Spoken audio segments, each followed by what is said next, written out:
Alléluia. Alléluia. Alléluia. Soyez bénis au nom de Jésus-Christ. Je suis heureux de vous présenter votre émission hebdomadaire Analyse des textes du Bénin pour le dimanche 23 septembre 2018. Les textes sont Deutéronome 34, de 4 à 12 et Actes 11, du verset 25 au verset 28. Le comité de lecture a déjà intitulé ces deux textes. Le thème est le prophète, un messager habité par le Saint-Esprit. Je ne vais pas rentrer dans les détails des visionnaires, des prophètes dans l'Église. Je vais dire ce thème exactement comme le comité de lecture nous l'a donné. Je vais parler d'un premier temps du prophète, du messager et d'être habité par le Saint-Esprit. Je ne vais même pas donner de versets. Je vais rester collé au thème. Et cela servira à ceux qui sont à l'église céleste ou pas. Je vais faire quelque chose de circonspect. Écoutez-moi bien. Premièrement, prenons le prophète. Prophète est un mot grec, prophétesse, composé de deux termes. Le premier, c'est pro, qui veut dire avant. Le deuxième, c'est phomi, qui veut dire, rendre, parler. On peut y ajouter un troisième élément, car le mot prophète et le verbe prophéser ont la même racine en grec. Prophéser, c'est faire la lumière publiquement sur une vérité. Donc, le prophète est celui qui dit une chose avant qu'elle n'arrive, afin d'éclairer, j'insiste, afin d'éclairer les hommes. C'est le sens étymologique du mot prophète. Étudions maintenant la personne du prophète. Le prophète est un homme inspiré qui prédit l'avenir. Je vais me baser sur ces trois mots. Inspirer, prédire et avenir. Inspirer, naturellement, c'est faire rentrer de l'air dans nos poumons pour assurer le fonctionnement de la vie du corps humain. C'est la même chose avec Dieu. Dieu fait entrer son souffle divin dans une personne, soit dans son esprit, soit dans son cœur, soit dans ses pensées. Écoutez-moi, je ne vais pas rentrer dans les détails, mais ces trois canaux, c'est-à-dire la pensée, le cœur, l'esprit, ces trois canaux par lesquels Dieu peut entrer dans un homme, vont faire la démarcation entre le voyant, le visionnaire et le prophète. Donc Dieu fait naître son souffle dans quelqu'un. Dieu lui donne sa manière de voir. Dieu a une manière particulière de voir. Quand Dieu voit à la fois le passé et le futur étant dans le présent. Donc Dieu donne cette capacité au visionnaire. Écoute, 2 Pierre 3, verset 8, dit 1000 ans devant Dieu sont comme un jour. Et un jour devant Dieu, c'est comme 1000 ans. Donc, dans ce jour, Dieu a déjà vu 1000 ans d'avance. Donc, Dieu donne sa capacité de voir au prophète. Ainsi, quand Dieu vient à une personne, Dieu entre en contact avec cette personne. Ce contact se fait de 3 ordres. Ce contact peut être un contact ponctuel. Ce qui veut dire que Dieu donne une information à quelqu'un. Juste au prophète, il lui donne une information. Et ça peut faire 1 semaine, 1 mois, 3 mois, 6 mois, avant que Dieu ne vienne à nouveau en contact avec cette personne. Cette personne peut avoir une relation avec Dieu. Donc, Dieu vient à la personne, parle à la personne, et la personne aussi parle ou demande des choses à Dieu, et Dieu lui donne des informations. Ça, c'est la communication entre Dieu et une personne. Ça, c'est le visionnaire qui se dispose. Maintenant, un troisième ordre de visionnaires. Ceux-là, ce sont des prophètes. C'est ceux qui sont en communion constante et toujours avec le Seigneur. C'est une communion, je parle de communion, d'intimité. Ton corps devient le temple, la maison où Dieu exerce sa suprématie. Ça, c'est ce qui concerne le prophète. Ensuite, venons maintenant à ce qu'on appelle prédire.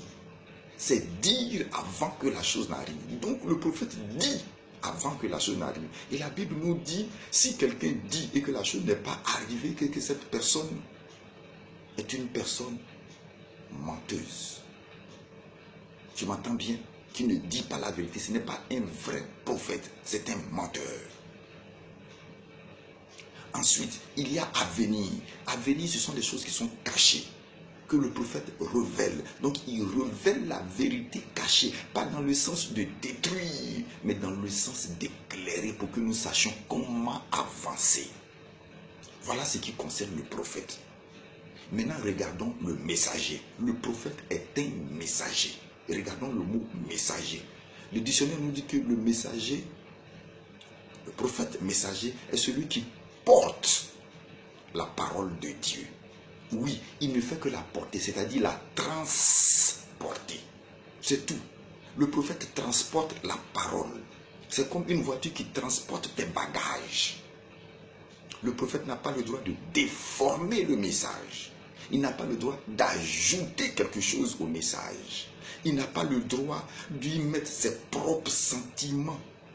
Il n'a pas le droit de mentir ou d'inventer. Il ne fait que porter la parole, transporter, dire exactement ce que Dieu lui demande de dire. Il ne manipule pas le colis. La voiture ne touche pas à votre colis. Elle ne fait que vous transporter en bon état votre bagage. C'est tout ce qu'on demande aux prophètes dans l'église. Et la troisième partie, c'est que le prophète doit être habité par le Saint-Esprit. Donc si tu dois être habité, c'est que toi-même tu es devenu une maison, une habitation. Et tu dois être rempli. Donc ici on parle de capacité au 1/4, au 3/4, à la moitié, où tu es plein. Écoutez-moi, ce qui va faire la différence entre deux visionnaires ou deux prophètes, c'est l'entretien du corps, de sa maison, de son cœur, qui est le siège, qui est là où le Saint-Esprit habite. On dit, votre corps est le temple du Saint-Esprit. Votre corps devient le temple du Saint-Esprit. Ce n'est pas sa maison, c'est son temple.